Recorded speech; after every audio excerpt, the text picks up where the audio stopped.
નમસ્કાર મિત્રો, જંગલી જડીબુટી અને આયુર્વેદિક પરિચયમાં તમારું સ્વાગત છે।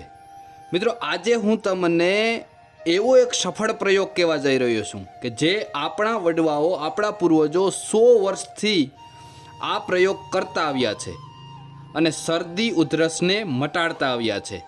શરદી ઉધરસ માટે મિત્રો આ બેસ્ટ પ્રયોગ છે અને એટલી સામાન્ય વસ્તુથી તમે ઘરે જ આ બનાવી શકો છો અને ગમે નાના મોટા ગમે ઉપર એનો પ્રયોગ કરી પણ શકો છો। વિડીયો મિત્રો અંત સુધી જોજો। આ પ્રયોગની સંપૂર્ણ રીત કેવી રીતે બનાવવો, કેવી રીતે ઉપયોગ કરવો એ હું તમને આજે જણાવવાનો છું। તો સૌ પ્રથમ આપણે માત્ર 3 વસ્તુની જરૂર પડશે। આ ત્રણેય વસ્તુ આપણા ઘરમાં આસાનીથી મળી જશે।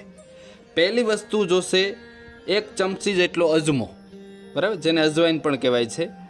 1 નાની પ્યાલી દૂધ, થોડુંક દૂધ જોશે અને 1 કોળિયું। આ 3 વસ્તુની તમારે જરૂર પડશે, બસ બીજી કોઈ વસ્તુ નહીં। અને હા મિત્રો, જો અમારી મહેનત સારી લાગે તો એક લાઇક જરૂર કરજો। આવા અવનવા વિડીયો અમને આપવાની ઈચ્છા થાય અને ચેનલમાં નવા હોય તો સબસ્ક્રાઈબ કરી લેજો। આવા અવનવા પ્રયોગો તમને મળતા જ રહેશે। હવે આ વિડીયોને આપણે શરૂઆત કરવા જઈ રહ્યા છીએ કે કેવી રીતે આપણે આ બનાવવું। આ 3 વસ્તુ બરાબર જે છે એ હાજરમાં હોય એટલે તમારે શું કરવાનું હોય ખબર કે કોળિયાને, એ કોળિયું જે છે ને આપણે લેવાનું છે ને એને ચૂલા અથવા ગેસ ઉપર એને ગરમ કરવા મૂકવાનું છે, બરાબર। ગેસ ઉપર એને ગરમ કરવા મૂકી દેવાનું છે। પછી કોળિયું એકદમ મિત્રો લાલ ચોળ ગરમ થઈ જાય ને, ફૂલ ગરમ, બરાબર। પછી એને એક ચીપિયા વડે, સાણસી વડે, જેનાથી તમારી પાસે સાધન હોય એ લઈ અને નીચે એક થાળીમાં મૂકી દેવાનું છે। થાળીની વચ્ચોવચ, બરાબર, થાળીની વચ્ચે એ કોળિયાને મૂકી દેવાનું છે। હવે શું કરવાનું છે કે આ કોળિયાને મૂક્યા પછી તેમાં ફટાફટ, બરાબર, 1 ચમચી જેટલો અજમો નાખી દેવાનો, બરાબર। અજમો આપણે પહેલાં જ કીધું હતું, 1 ચમચી જેટલો ફટાફટ એમાં નાખે એટલે એ ફૂટવા માંડશે ઝીણો ઝીણો।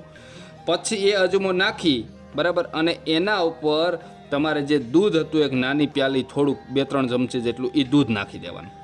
આ દૂધ નાખશો એટલે દૂધ ઉભરાવવા માંડશે, બરાબર। થાળીમાં ઘણીવાર નીચે પણ પડી જશે દૂધ ઉભરાઈને, એટલે ટેન્શન નહીં લેવાનું, એ થવા દેવાનું, બરાબર। આ પ્રક્રિયા થઈ જાય પછી થોડુંક દૂધ છે એ ધીમે ધીમે ઠરી જશે, બરાબર। દૂધ ઠરી જાય અને થોડુંક આમ પીવા યોગ્ય થઈ જાય પછી એને બીજા વાસણમાં બધું લઈ, થાળીમાં પડ્યું હોય એ પણ લઈ લેવાનું અને કોળિયામાં હોય એ પણ લઈ લેવાનું। આ બધું જ લઈ, બરાબર, અને તમારે એને પી જવાનું છે, બરાબર। આવી રીતે પ્રયોગ તમારે મિત્રો 2 દિવસ કરવાનો છે। જેને શરદી, ઉધરસ અને કફ હોય ને એના માટેનો આ પ્રયોગ છે, ખાસ યાદ રાખજો, બરાબર। આ પ્રયોગ 2 દિવસ કરવાનો છે, જમીને કરવાનો છે, ખાઈ લીધા પછી સાંજે સૂવા ટાઈમ કરવાનો છે। અને સૂવા ટાઈમ સૂવાનું એમ એક થાય કે હવે આપણે તૈયારી છે ત્યારે આ પ્રયોગ કરી પી 1 ગોદડું ઓઢી, બરાબર, ખાસ ઓઢી અને સૂઈ જવું। આ પ્રયોગ આવી રીતે 2 દિવસ તમે કરજો એટલે તમને અદ્ભુત ફાયદો થશે, આ ગેરંટી આપણી, બરાબર। આ ખૂબ જૂનો પ્રયોગ છે, ઘણા લોકો જાણતા પણ હશે આ પ્રયોગને, પણ હવે આપણી જે સંસ્કૃતિ છે ને ભૂલાતી જાય છે। અને આવા જૂના પ્રયોગો અમે એટલા માટે આપવાનો પ્રયત્ન કરીએ છીએ કે આપણી સંસ્કૃતિ થોડીક જળવાય, આપણો વારસો જળવાય, જેથી કરીને નાની નાની બાબતથી તમે શરદી ઉધરસ ઘરમાં મટાડી શકો છો।